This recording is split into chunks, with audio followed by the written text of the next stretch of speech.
Para usted, ¿qué es ser de derecha? Por urgencias, pues lo primero que nos viene a la mente, pues por supuesto, es la defensa de la nación española.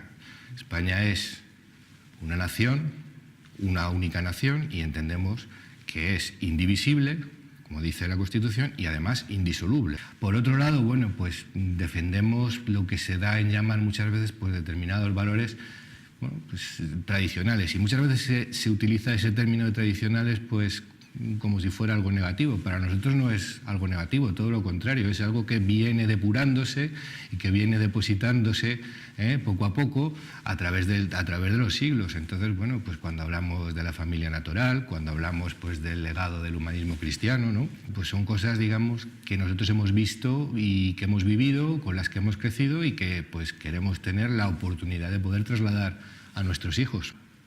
¿Son ustedes nacionalistas españoles? No, yo no. El término nacionalismo, los nacionalismos surgen cuando hay un conflicto entre esa identidad nacional y digamos, entre comillas, una estructura jurídica que podamos entender pues, bueno, pues como Estado. En España nosotros no vemos ese conflicto, no creemos que se pueda hablar de nacionalismo español. Entre otras cosas, además, porque todos los nacionalismos, primero, lo que quieren es un reconocimiento de su propia identidad, y luego tienen un componente expansivo muy fuerte. Ustedes han señalado en su programa que quieren acabar con la autonomía. Entonces, mi pregunta es, ¿se elimina la autonomía para hacer un Estado mucho más centralizado? Por ejemplo, el habitante de nuestra región, ¿podríamos votar a un representante, una especie de delegado? ¿O eso lo elegiría el partido del gobierno? Eso es, vamos a ver, la pregunta es complicada porque tampoco llegamos a ese grado de desarrollo, ¿no?, de la propuesta. Nosotros entendemos que el Estado de las Autonomías fue un proyecto más o menos bien intencionado, pero que se desvirtuó por una razón, porque al final todo lo que se hacía no era en aras a conseguir pues esa descentralización de la administración, sino que bueno, pues todo se iba haciendo en función de las concesiones que se iban haciendo a esos nacionalismos. Más de 40 años va a hacer ahora de la Constitución, de la promulgación de la Constitución, pues nos encontramos con que no funciona. Entendemos que hay muchísimas disfunciones, que cuesta mucho dinero y que no es eficaz.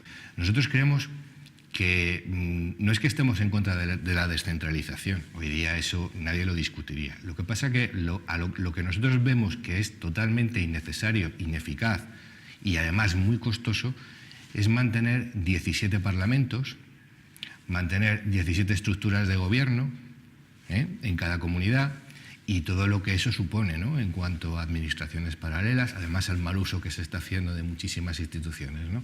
Lo único que haríamos es volver a la estructura, digamos, anterior, es decir, que las delegaciones provinciales de los órganos centrales pues seguirían teniendo las mismas atribuciones prácticas que hoy vienen teniendo las comunidades autónomas.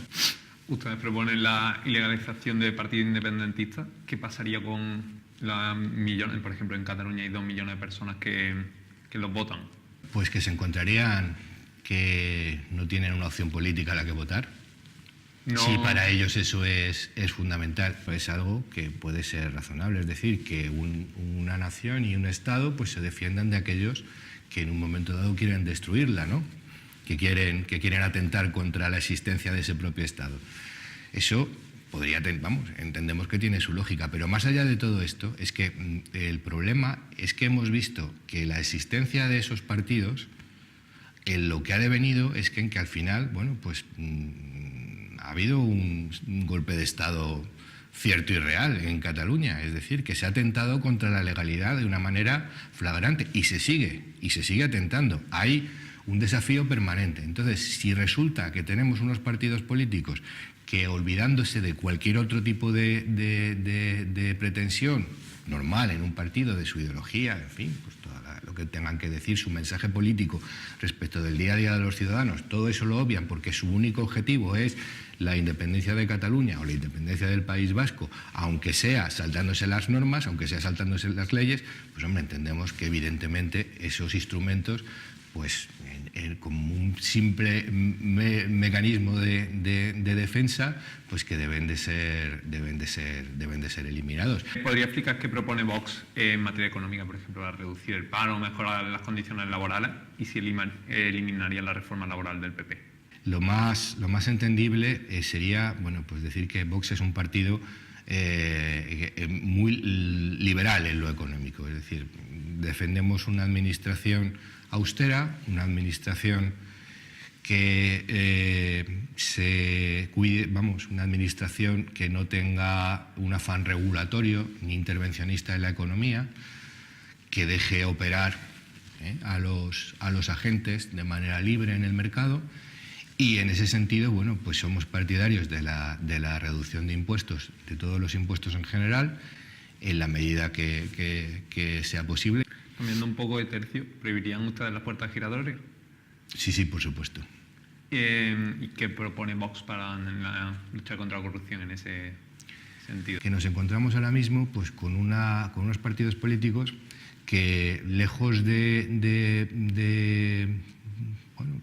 servir, digamos, como un mecanismo en beneficio de los españoles y en beneficio del interés general, pues se han convertido en estructuras permanentes cuyo único fin y objetivo pues es estar perfectamente engrasadas para cuando lleguen las elecciones. Si vemos que hay muchísimos políticos profesionales que realmente no han trabajado en su vida, y te das cuenta de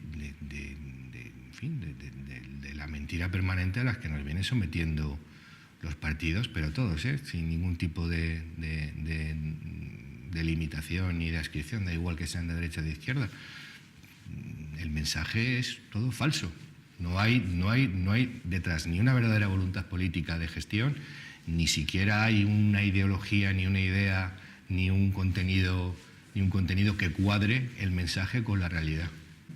En fin, en principio, pues nosotros creemos en un mercado de trabajo liberalizado, y en ese sentido, pues incluso no solo no derogaríamos la reforma, no solo no tocaríamos la reforma laboral, sino que a lo mejor, bueno, pues profundizaríamos en algún tipo de desarrollo. ¿Qué opinan sobre la Ley de Seguridad Ciudadana?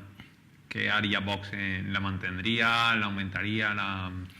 Bueno, hay puntos que nosotros incluso desarrollaríamos. Es decir, esto de llamarle mordaza... No, yo me refería a su nombre. Ya, sí, pero bueno, que es que hay muchísima demagogia sobre ese particular. En muchísimos ordenamientos jurídicos está prohibido manifestarse a las puertas de los parlamentos, por una razón de orden lógico. Tú no puedes permitir que se presione al poder legislativo de cada país.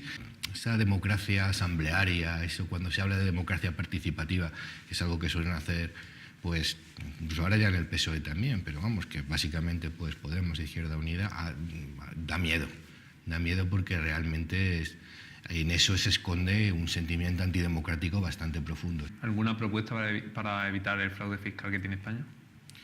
Es una cuestión fundamentalmente, primero, de racionalizar la política fiscal.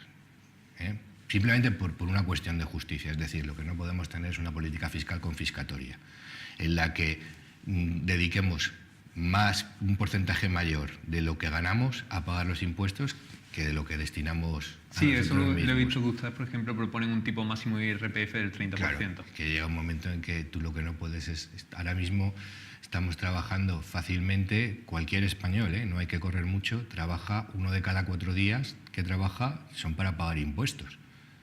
Por otro lado, por supuesto, dotar de medios a la inspección de Hacienda, a la inspección del Estado, a la agencia tributaria, para que efectivamente cuente con los medios necesarios para poder desarrollar su labor. Según el Consejo General del Poder Judicial, entre 2008 y 2015 murieron 58 hombres a mano de su pareja o sus exparejas, mientras que en ese mismo periodo murieron 485 mujeres por las mismas causas. Por ejemplo, solo en 2015 murieron 60, es decir, más que de hombres en ese periodo. Dicho esto, y viendo que ustedes proponen eliminar la ley de violencia de género, ¿tienen alguna medida para tratar de proteger a la mujer?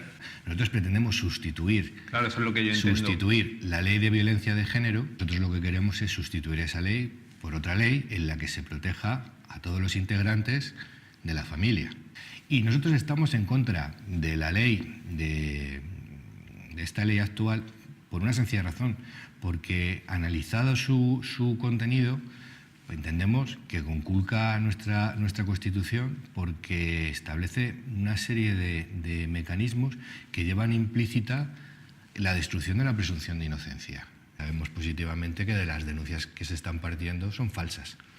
No, sí. Otra cosa es que se puedan demostrar o no se pueda demostrar que son falsas, pero que en realidad eso es así. Yo lo que le preguntaba es, obviamente entiendo que si quitan esa ley sería para poner otra, pero lo que le pregunto es que si tendría la mujer algo más de cuidado, por así decirlo, de protección. Al final, lo que se desarrolla también es una industria. Y ahora mismo hay una industria en paralelo a la violencia de género, a la llamada violencia de género, y en general a lo que es la ideología de género. Lo primero que habría que determinar es, cuando hablamos de violencia de género, ¿de qué estamos hablando? Porque, por un lado, cuando queremos metemos unas cosas en las estadísticas y cuando no queremos las obviamos. Nos encontramos muchas veces con que los crímenes que además suelen ser los más mediáticos, pues muchas veces son crímenes pasionales. Esas personas incluso, bueno, pues cuando se produce la ruptura y pues esas personas, pues digamos que les resulta muy difícil asumir la nueva situación y pierden el juicio. Entonces, bueno, ni siquiera hay denuncias precedentes y todos los amigos y vecinos dicen, bueno, pero si esta persona era normal, ¿cómo ha podido llegar a esto? Bueno, pues porque es un crimen pasional, se pierde el juicio y se pierde la razón. Ustedes han mencionado en el documento este que sacaron el otro día, sí. Hablan de la familia natural, que sí. es la familia natural, o sea, que no... La familia natural es la familia que está compuesta por un hombre y una mujer que tienen hijos. Ese es el tema. Y entonces, ¿qué no es familia natural? Es que pues, no lo sigo, no... Pues todo lo que no sea un hombre y una mujer que tienen hijos. Cuidado. Ah, vale. Sí, se refiere, por ejemplo, a dos padres o una madre o dos madres. Por ejemplo, vale. Porque esa familia no es natural. Cuando defendemos la familia natural no es que estemos atacando otro tipo de estructuras que lo que pasa es que nosotros no les consideramos que sean equivalentes a la familia y entendemos que la familia natural debe de ser el objeto de protección por parte de la administración y por parte de las leyes. Ustedes hablan de dar una bonificación de 100 euros a las familias españolas que tengan un hijo, o sea, y luego ya en función si tienen 2, 3 hijos, ya diferentes bonificaciones. Está mirando así un poco por encima porque hay 400.000 nacimientos en España y claro, con 12 pagas, porque son 100 pagas, o sea, son 100 euros mensuales, serían 480 millones de euros. Que lo consideran, deduzco que lo consideran ustedes necesario. Hay unas tablas, que además estadísticas, que son perfectamente defendibles y que se desarrollan además con base en unos supuestos matemáticos que son también indiscutibles, unos patrones que nos llevan a poder establecer que en el año 2050 es que la mayoría de la población va a estar por encima de los 50 años. Lo que estamos buscando son políticas que propicien el que, bueno, pues que las parejas españolas puedan tener más hijos y que, bueno, pues que como en una ocasión dijo Rocío Monasterio, una de nuestras dirigentes, de Madrid, ¿no? Sí, que cuando la ven pasear con un carrito con dos niños y con otro de la mano, pues que se siente como, la miran como si fuera un animal en peligro de extinción. Sí, entonces mencionan diferentes ayudas también a las familias numerosas, pero usted habla de que, claro, que hay que abordar cada un tema demográfico y tal. Entonces, ¿por qué solo a las familias españolas? No, por ejemplo, una familia francesa no tendría, que estuviera viviendo aquí, no tendría esa ayuda. Si hay un problema demográfico, entiendo que sería... Bueno, hombre, el problema, nosotros lo planteamos cuando hablamos de familias españolas, es porque al final esas personas al estar en España, van a permanecer en España y van a contribuir Vale. Ahí es donde quería llegar. al bienestar de los españoles. Un tema que ahora se está hablando mucho, que harían para frenar el precio de la vivienda que está en alza.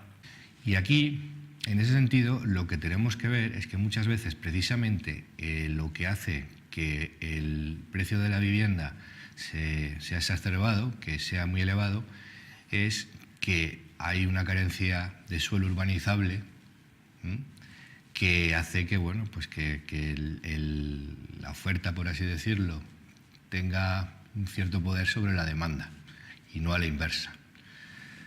Eso viene en gran medida pues porque en muchos casos los ayuntamientos utilizan sus potestades, digamos, sus capacidades normativas en materia urbanística pues para especular.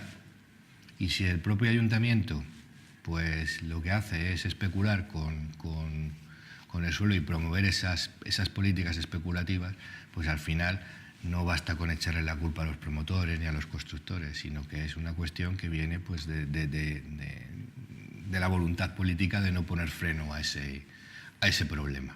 Bien, pues muchísimas gracias, ha sido todo un placer. Nada, a vosotros.